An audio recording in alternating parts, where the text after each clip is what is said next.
Xbox tax, is it wreaking its ugly head, Crazy Lou Gaming?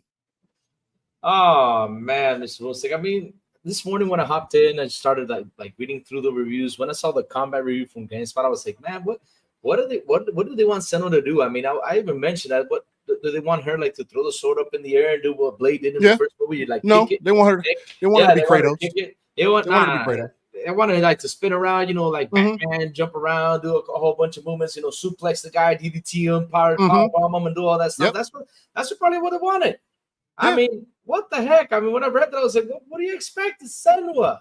And here's the thing, what these reviews don't talk about, and this is what they got to bring out. And I'm going to tell everybody how you should play this game. You got to take your time. You got to sit down. You got to listen to the wind. You got to listen to the conversations. You got to listen to everything that happens in the game. Watch the details. Watch how everything just goes through. Because, I mean, that's what I did this morning. This morning, I went in there, rushed it, of course, because I wanted to get into like the combat to see how it was, comparing it to the first one and everything. But Hellblade is all about, like how Paris said it and Boom said it's like the psychosis situation.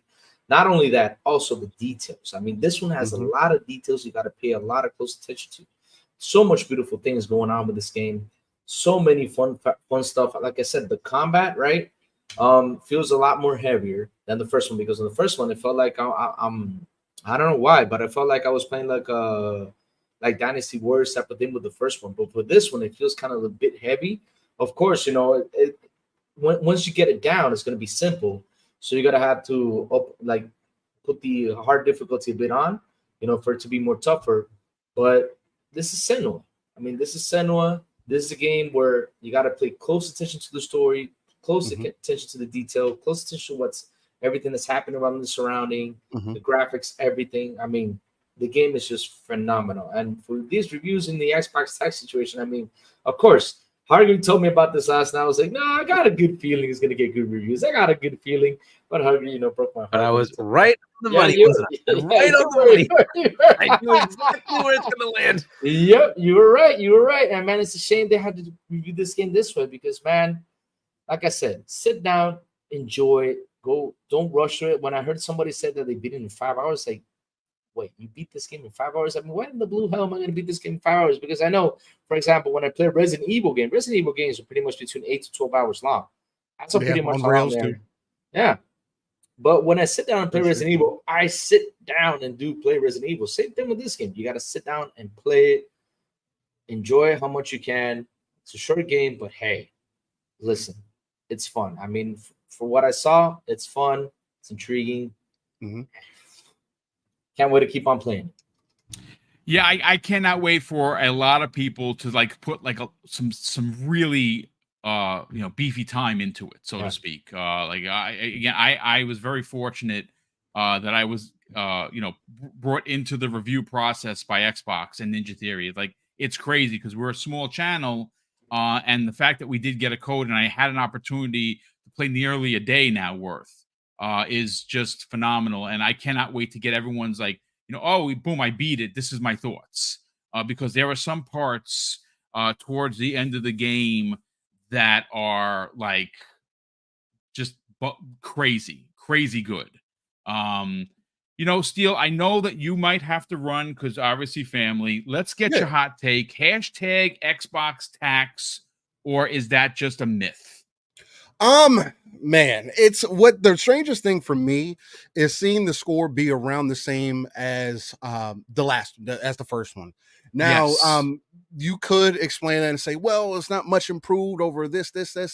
Look, the game is much improved over the first game, point blank period. You cannot dance around that. If you're going to judge it for things that are outside of or things that you wanted personally from the game, that is very different than what is being presented to you. And if you're going from the first game into the second game, it's the same thing with Spider-Man 2. I haven't personally played Spider-Man 2, but I have played Spider-Man 2018 on PlayStation 4, and I also played it again when it came out on PC. Look, I can only imagine, and the same thing for Miles Morales. it's the same kind of combat. It's the same kind of mechanics. You're swinging through the same kind of city. So why is it okay for other games to, when they do their second iteration for their game, third iteration of their game, whatever the case, it's not a problem then, or some games just get crucified more than others. It does seem as though Hellblade is getting some of that, although I can't say for sure because I have not completed the game yet.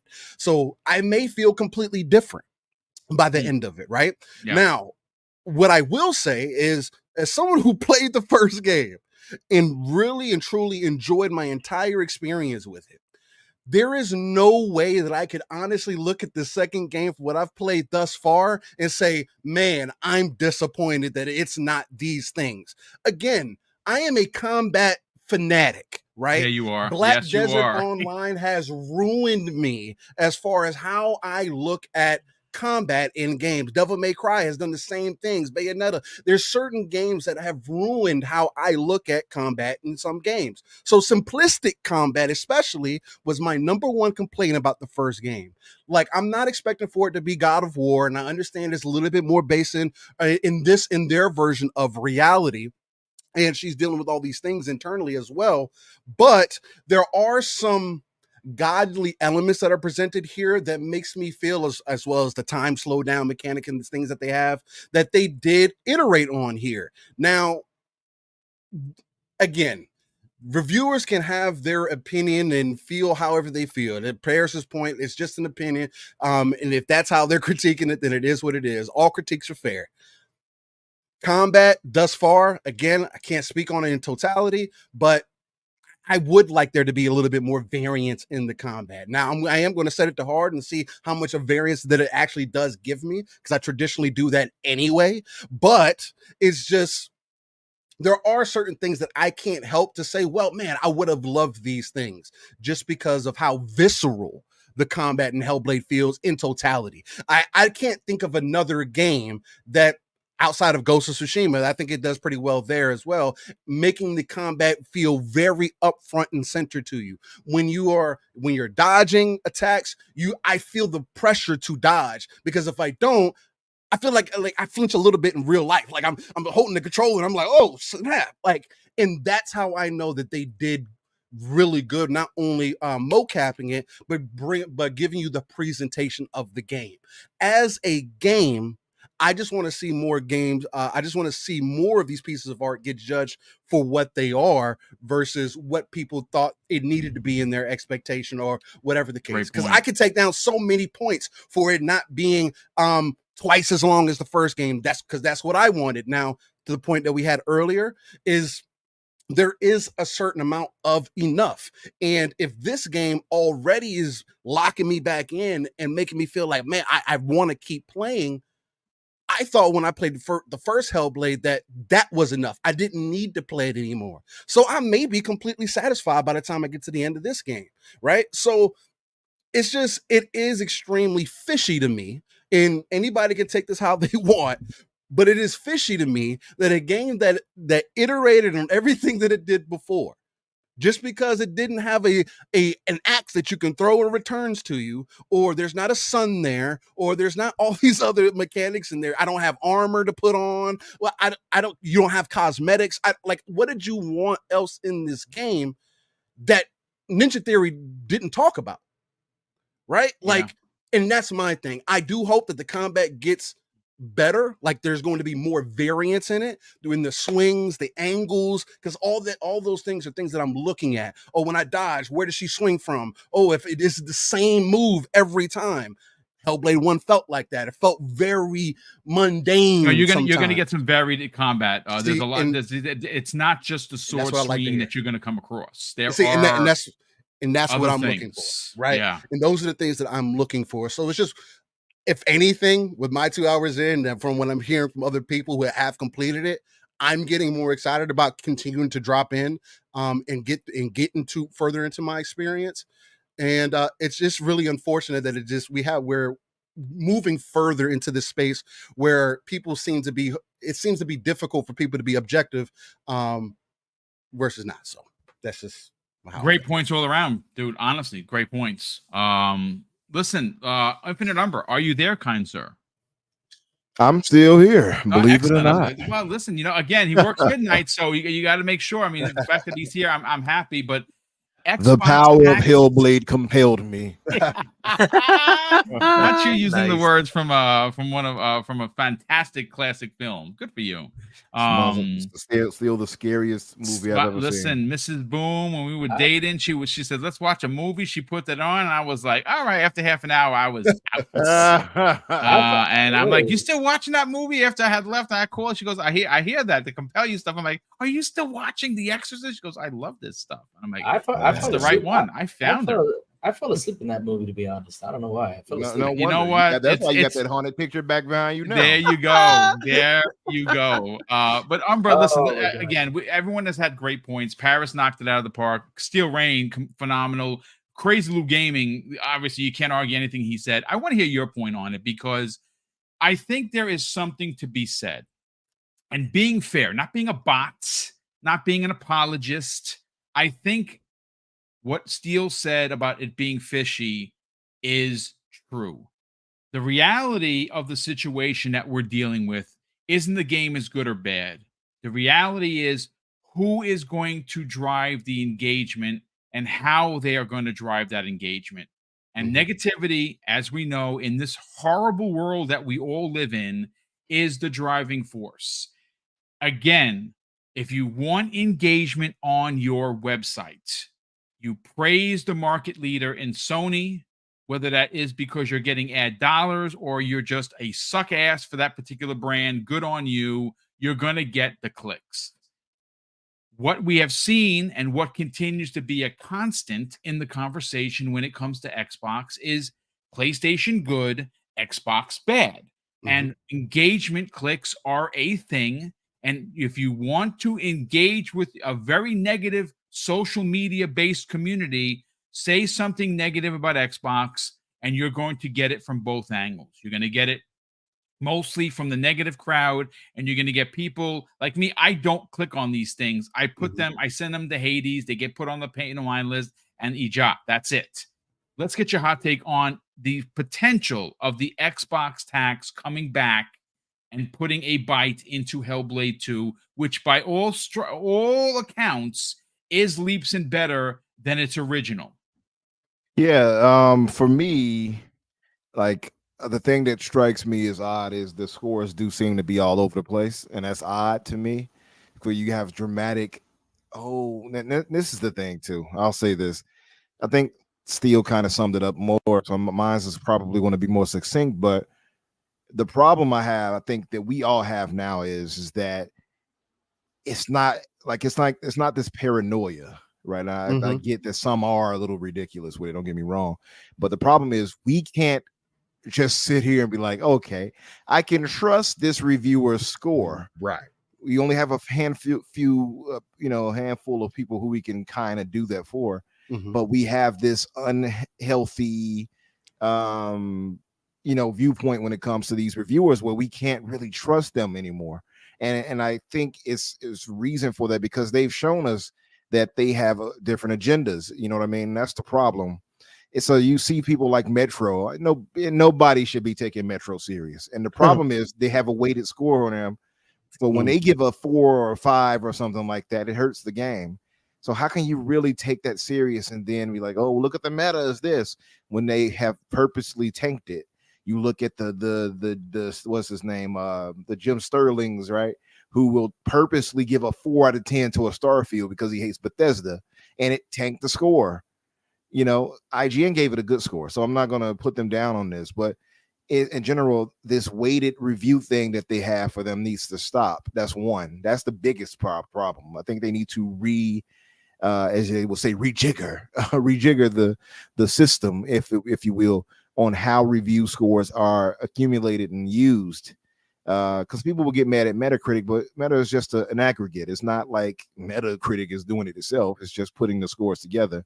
But they just need to figure that out. That's the bigger problem overall. And these companies know, these people, rather, I think it's an agenda in general where they tell them, hey, we need to bring people to our site. And you have all these other scores that are 80s, 90s, whatever, etc. And hey, how do we stand out? Oh, I know, a 4 out of 10. That'll do it. Like obviously this rage baiting right there alone in itself, right? And it's controversial, it's provocative to get the people going. So it's going to bring people to you, and that's what they want. So the agenda is there already for that. And I'm not even saying that the people can't feel the way how they feel, because I'm reading some of the stuff they say, and it seems consistent in some other instances across the board. Now, some people who I do trust had a negative view on it. I trust Gene Park. I think he's genuine. Yeah, I like You know what I Gene. mean? I don't think he's not a clickbait chaser, to be Yeah, I honest don't with think you. he's that at That's all. not his style at all. I You like got Gene. Mr. Matty Plays. A lot of people, I like Mr. Matty Plays. I trust him. I think he's honest. I think he's fair. I don't think he's lying when he says the way he felt. You know what I mean? Now, that's not to say that you couldn't have played something and then had a different want, like Steele was pointing out, that you wanted it to be and you based your view on it. That's not to say that, because that can happen. You know what I mean? People can be like, well, I wanted it to be this kind of God of War-esque thing, right? And people have placed the thing on it that it shouldn't be placed on it. But I don't know if that's what it was for him. But I think that, that can happen. But I think Mr. Matty Plays is pretty fair. So I don't want to write everybody off just because they give it a negative score. I think we all have to be careful of that. Oh, absolutely. Yes, I said that's why if you give it a bad score, that's on you. I won't watch Maddie's video. That doesn't mean he's a terrible person. Yeah. No, I'm not going to watch that video because I know what he's trying to do. I know what he's trying to say, and I don't need to listen to it.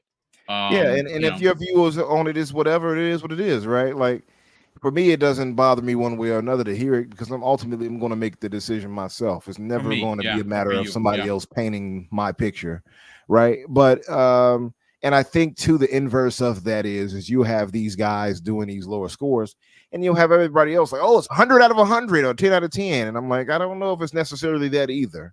And I think because that we know that they're going to have these 4 out of 10s, we have the other side saying, well, I have to give it a super high score too, because I did see it positively, but let me make sure it's really positive because I know these other scores are going to tank it.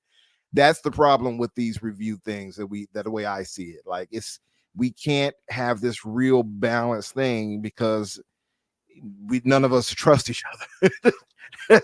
That seems to be the biggest thing I take away from this. But yeah, I don't trust PC Gamer. I don't trust Metro. So when I see them, automatically I expect it to be trash when they give a review for something, and it almost always is. Yeah, so almost like 10 out of 10 times you're going to get a negative review from Kotaku, from GameSpot. It's almost expected. Yeah, and I think did Metro give? I think they gave like Forza. I think that might have been the only one that gave a positive score to, if I'm not mistaken. Yeah, I think they did. Yeah, I think they actually were the only one of the few that gave it actually a positive score. Shocking.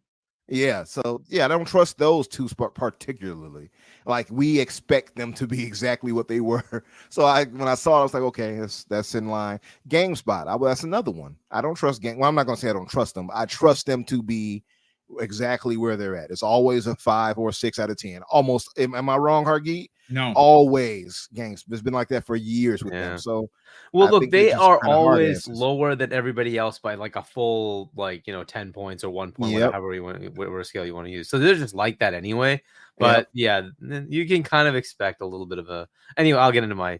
Yeah, and that's the thing for me. So like I think the bigger thing out of all of this is we're gonna feel how we feel. And much like what is it? Cuckoo Kachu. Like you said, ACG is one of my favorites too. I trust ACG. I think he's one of the better ones out there. But yeah, man, like I said, I think as what I would say and in part into the audience is like, at the end of the day, make your own judgment. Play the game yourself and judge it.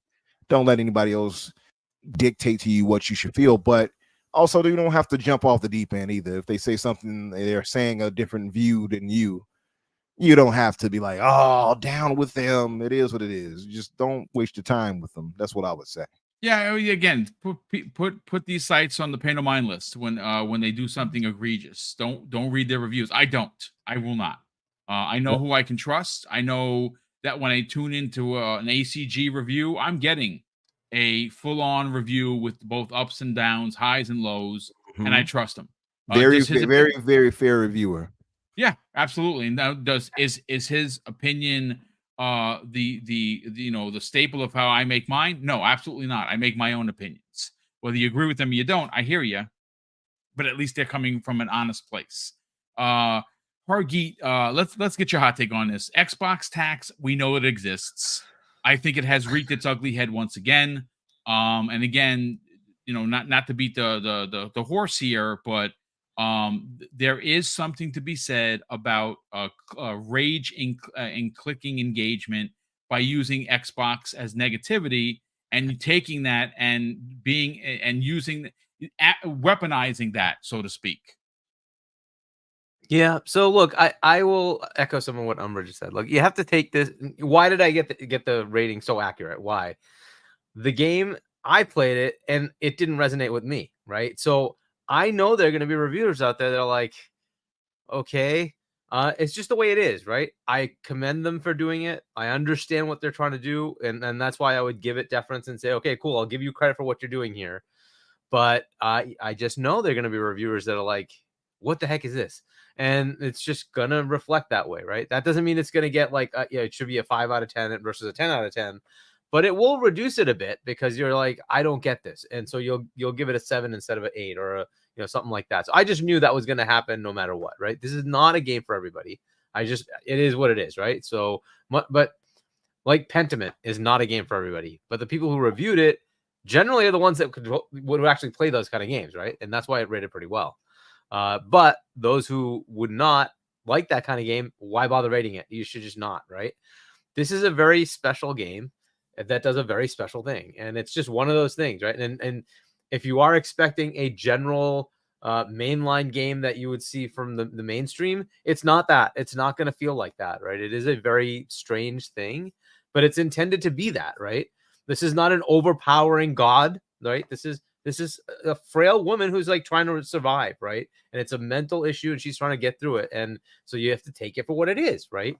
So, she's trying to be as strong as she can, but and this is just the way it is, right? And you hear all the voices, and that's the whole point of this, right? It's about, mental strain and how do people deal with mental issues, right? And this is literally mental issues, right? So you have to take it for what it is. Now, there's also expectations. Microsoft bought them. Why isn't it like a much better AAA presentation? Well, it was never intended to be. It was supposed to be what it is, right? You're just supposed to get the little chunk, and I think this is good. I would rather more of these kind of games. Granted, they had that multi-year lockdown, which made it take longer than it should have, right? Because a lot of this is mocap, right? They actually literally have to go take pictures of Iceland. They have to go get mocap of human beings, right? And all that stuff was locked down. You couldn't go. You couldn't do anything, right? For 2 years. So that sucks. That did make the game take longer. But imagine, another 3 years, 4 years, you get another one of these little chunks, right? It's, again, a $50 game, 8 hours, 10 hours mainline. And if you want to extend it by actually exploring, pay, give it 15, 20 hours. That's a perfectly good game. That's a perfectly, fine thing to do. And I think this is what Xbox was talking about, what Matt Booty was talking about. He wants more of this, right? This is an 80-person team. That's good. It's a low budget, like 50-ish million. That's good. You spend that much and you get a smaller game, and it gives players something to play for 15, 20 hours and then move on, right? And that's kind of the thing they want to put out there. And then there'll be bigger games as well. That's fine, right? And then they have the biggest game like COD, right? So that's fine. But this is, I think, what they want to see more of. And unfortunately, there is a lot of hey, this is Xbox. So I expected that, right? They're going to say, you now can spend umpteen $1 trillion. Well, no, it still has to make sense within the studio, within the development team, and for what the game is, right? So I just expected all of that, right? So yes, there is a little bit of Xbox bias. That's always going to be there, like you were saying, Boom. That's just it is what it is. You're just going to have to expect that, right? So, but why I got it on is I know the last one was 83, maybe 83, 84 meta. So I'm like, okay, it's going to be right around there, but a little bit better. So I would expect if there was no tax, it'd probably be an 86, 87, right? But I knew the tax was going to be there. So I expected it to say high 70s to low 80s. And I think it's 82 open right now and 81 meta, right? So the open critic is 82 and Metacritic is 81. Yeah. So it's right exactly where I expected it. And that is specifically because I knew it was going to be a little bit better graphically.